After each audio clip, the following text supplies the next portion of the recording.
Gangster Lawrence Bishnoi का भाई और इंटरनेशनल क्राइम का बड़ा नाम अनमोल बिश्नोई आखिरकार भारत पहुंच गया। अमेरिका से उसे डिपोर्ट कर भारत लाया गया है और जैसे ही एयरपोर्ट पर एनआईए की टीम उसे लेकर पहुंचे, उसके बाद उसे गिरफ्तार किया गया और फिर एनआईए की विशेष अदालत में पेश किया गया, जहां से ट्रांजिट रिमांड की मांग की जाएगी।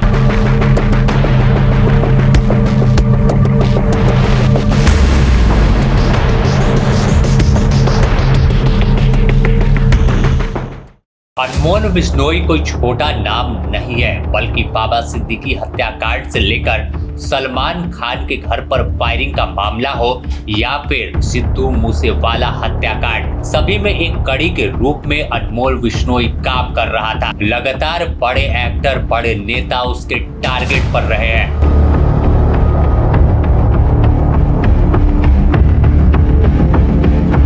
अनमोल बिश्नोई की उम्र महज 26 साल है, लेकिन क्राइम की दुनिया में लॉरेंस का दाया हाथ माना जाता है। 2022 में सिद्धू मूसेवाला हत्याकांड से ठीक पहले फर्जी पासपोर्ट बनाकर वह भारत से फरार हो गया था। स्क्रीन पर आपको हम वह पासपोर्ट दिखा रहे हैं। देखिए कैसे भानु प्रताप नाम बदली किया और इसके बाद फिर भारत छोड़कर फरार हो गया। लेकिन आखिरकार 3 साल बाद भारत की तमाम एजेंसियों ने कड़ी कार्रवाई की और अनमोल बिश्नोई को वापस खींचकर भारत लेकर पहुंच गई है। अब अनमोल बिश्नोई कई राज उगलने वाला है। अगर बात फरार होने की करें तो नेपाल के रास्ते यह दुबई पहुंचा, दुबई से केन्या और फिर अमेरिका और कनाडा में जाकर छुप गया। लगातार इंटरपोल के जरिए इस पर निगरानी रखी जा रही थी और कैसे इस पर कार्रवाई हो, कैसे इस पर शिकंजा कसा जाए, इसे लेकर तमाम रणनीति पर तमाम जांच एजेंसी काम कर रही थी। आखिरकार अमेरिका में एंट्री हुई नवंबर में पिछले साल कहा जाता है और वहीं पर टीम ने इसे पकड़ लिया और लंबा इंतजार के बाद अब इसे भारत लेकर पहुंच गई है। भारत ने रेड कॉर्नर नोटिस भी जारी किया था और एनआईए ने इस पर 10 लाख रुपए का इनाम रखा था। यानी साफ है कि कैसे यह कितना कुख्यात था। जब बाबा सिद्दीकी, जो बॉलीवुड में एक बड़ा नाम रखता था, भरे महफिल में उसकी हत्या कर दी गई थी। बीच बाजार में देर शाम अचानक गोली चली थी और फिर एक अलग सा सन्नाटा पसर गया था। कहा जाता है कि बाबा सिद्दीकी की हत्या सलमान खान की वजह से हुई थी। यानी सलमान खान के सबसे करीबी बाबा सिद्दीकी माने जाते थे और यही वजह है कि सलमान को टारगेट न कर पाने के पीछे दहशत फैलाने के लिए उसके सबसे करीबी व्यक्ति पर अनमोल बिश्नोई और लॉरेंस बिश्नोई के इशारे पर शूटरों ने गोली चला दी थी। इस मामले में भी मुख्य साजिशकर्ता अनमोल बिश्नोई का नाम सामने आता है। इसके अलावा अगर बात कर ले सिद्धू मूसेवाला हत्याकांड, कैसे कांग्रेस नेता के बेटा यानी सिद्धू मूसेवाला के पिता कांग्रेस पार्टी से ताल्लुक रखते हैं और सिद्धू मूसेवाला सिर्फ पंजाब ही नहीं बल्कि विदेशों में भी इसके गाने खूब ट्रेंड करते हैं। लेकिन सिद्धू मूसेवाला पर अचानक एक बड़ा हमला हुआ और उस हमले में सिद्धू मूसेवाला हमेशा के लिए मौत की नींद सो गए थे। तो साफ तौर पर यह वो कुख्यात अपराधी था जिसके टारगेट पर कई बड़े कारोबारी तो थे, कई नेता तो थे, लेकिन बॉलीवुड से लेकर तमाम जगत में जो फेम कमा रहे थे, नाम कमा रहे थे, उन्हें टारगेट कर रहा था। इसके पीछे की कहानी साफ है कि यह खुद को इंटरनेशनल डॉन बनने की चाहत रख रहा था। इसका भाई जेल में लॉरेंस बंद है और लॉरेंस के गैर हाजिर में यह पूरी वारदात को अंजाम दिवाता था। और घटना के बाद सबसे बड़ी बात, सोशल मीडिया पर धमकियां देता था। फायरिंग और मर्डर का ऑर्डर सोशल मीडिया के जरिए अपने शूटरों को दिवाता था और एक बड़ा नेटवर्क पूरे भारत में इसका चल रहा था। कनाडा में फायरिंग करा चुका है कई बार, चाहे हम कई बॉलीवुड से जुड़े लोगों के रेस्टोरेंट की बात कर ले या फिर कपिल शर्मा शो के कृष्णा के कनाडा स्थित रेस्टोरेंट की बात करें तो वहां पर भी फायरिंग की गई थी। तो साफ तौर पर यह ऐसा गैंग था, ऐसा नेटवर्क था जो कनाडा से लेकर अमेरिका से लेकर भारत तक वारदातों को अंजाम दिवाता था और खुलेआम कहीं भी गोलियां चलती थी। अगर बात अब मूसेवाला मर्डर सीन या बाबा सिद्दीकी मर्डर सीन की कर ले या फिर सलमान खान के गैलेक्सी पर फायरिंग का हम जिक्र करें तो 2022 के 29 मई को सिद्धू मूसेवाला की मर्डर हो जाता है। ऐसे में अनमोल ने विदेश से शूटरों को हथियार और पैसा मुहैया कराया, ऐसा पुलिस के जांच में खुलासा हुआ था।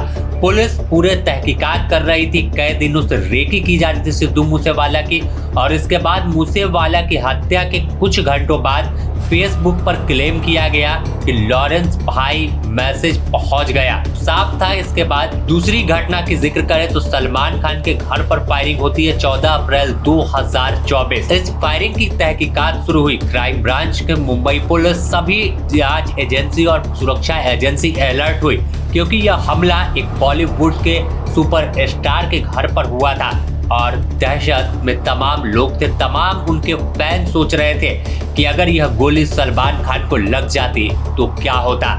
यही वजह है कि तमाम एजेंसी अलर्ट हुई। सलमान खान के गैलेक्सी के बाहर सुरक्षा चाक चौबंद कर दी गई और इसी समय से सलमान खान को Y+ CRPF की सुरक्षा दे दी गई।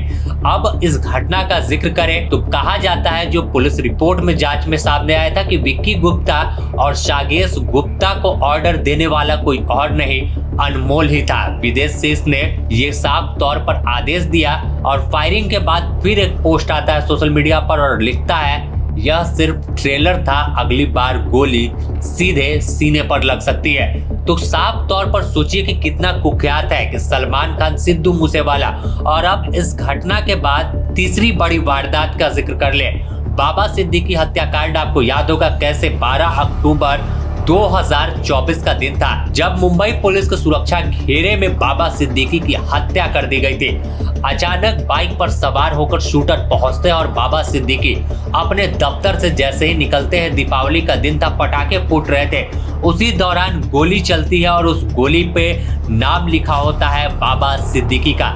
बाबा सिद्दीकी कहा जाता है कि सलमान खान का सबसे करीबी था और सलमान खान ही नहीं, बॉलीवुड से लेकर डी गैंग यानी दाऊद तक इसकी पकड़ थी। कोई फिल्म में पैसा लगाना हो तो बाबा सिद्दीकी के रास्ते तमाम एक्ट्रेस हो या एक्टर हो वो जाते थे और फिल्म को हिट कैसे कराना है, कौन डायरेक्टर काम करेगा, डिसाइड बॉलीवुड में बाबा सिद्दीकी कर रहा था। मुंबई पुलिस की चार्जशीट में खुलासा हुआ कि इसका मुख्य साजिशकर्ता अनमोल है। शूटर को 10 लाख रुपए में सुपारी दी गई और अनमोल ने वॉइस नोट भेजकर कहा था, डर पैदा करो, सिंडिकेट की ताकत दिखाओ। यानी जो खबरें निकलकर सामने आ रही थी कि अनमोल गैंग हो या फिर लॉरेंस बिश्नोई गैंग, इस पर लगाम लग रहा है, कार्रवाई हो रही है, तो ये साफ तौर पर बताने को काफी था कि हम अभी है और मजबूती से हैं और नेटवर्क पूरे भारत में फैला हुआ है। यह तमाम मर्डर, चाहे मूसेवाला की बात कर ले 29 मई 2022, फंडिंग और ऑर्डर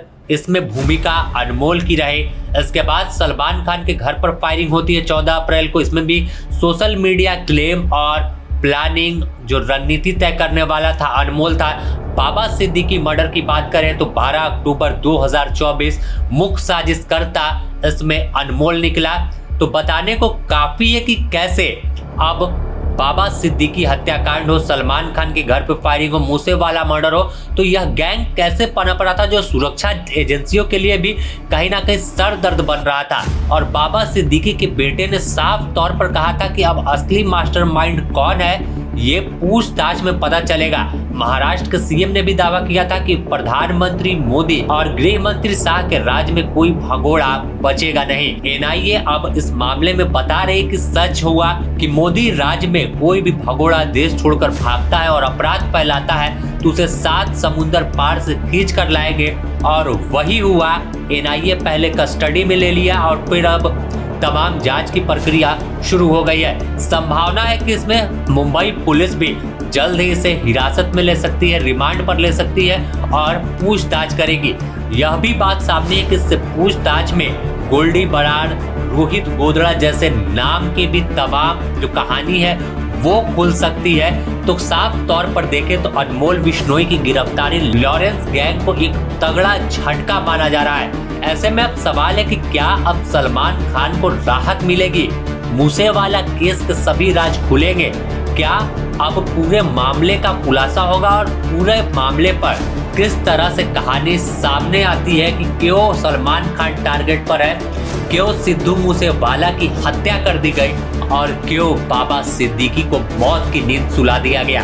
तो द न्यूज पोस्ट से जुड़ी हर अपडेट आपको देगा कि आखिर अनमोल बिश्नोई का असली मकसद क्या था। बने रहे द न्यूज पोस्ट के साथ।